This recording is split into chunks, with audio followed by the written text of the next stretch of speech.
महाराष्ट्रात कुणाची सत्ता या प्रश्नाचं उत्तर आता समोर आलंय। राज्यातील विधानसभा निवडणुकीचा निकाल नुकताच जाहीर झाला आणि यामध्ये महायुतीचंच पारडं जड असल्याचं दिसून आलं।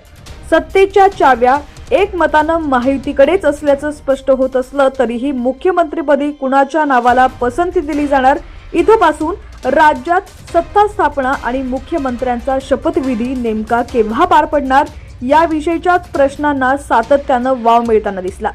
त्यातच राष्ट्रपती राजवटी संदर्भातील माहिती सुद्धा समोर आलेली आहे।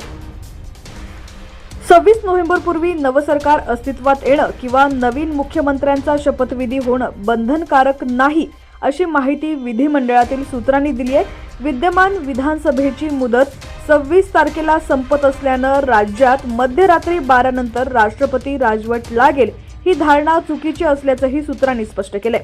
या शक्यतेस गतकाळातील काही उदाहरणंही दिलेली आहेत। यापूर्वी अनेकदा विधानसभेची मुदत संपल्यानंतरही मुख्यमंत्र्यांचे शपथविधी झालेले आहेत। 10व्या विधानसभेची मुदत 19 ऑक्टोबर 2004 रोजी संपली होती, ज्यानंतर 11व्या विधानसभेतील नवीन मुख्यमंत्र्यांचा शपथविधी 1 नोव्हेंबर 2004 रोजी झाला होता। तर 11व्या विधानसभेची मुदत 3 नोव्हेंबर 2009 रोजी संपली आणि 12व्या विधानसभेतील नवीन मुख्यमंत्र्यांचा शपथविधी 7 नोव्हेंबर 2009 रोजी झाला होता।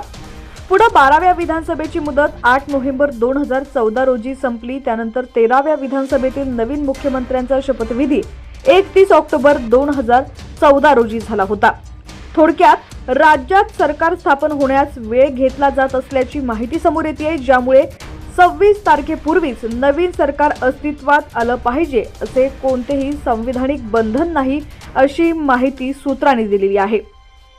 त्यामुळे नवीन सरकार अस्तित्वात कधी येणार आणि शपथविधीचा मुहूर्त नेमका कधी साधला जाणार याबाबत राज्यभरात उत्सुकता पाहायला मिळते। दरम्यान तुम्हाला देखील काय वाटतं, कोण होणार महाराष्ट्राचा नवा मुख्यमंत्री? कमेंट सेक्शन मध्ये तुमची प्रतिक्रिया देखील नक्की कळवा। चॅनलवरती नवीन असाल आणि अजूनही HPN मराठी न्यूज चॅनलला सबस्क्राईब केलं नसेल तर नक्की सबस्क्राईब करा, जेणेकरून आमचे अपडेट्स लवकरात लवकर तुमच्यापर्यंत पोहोचतील।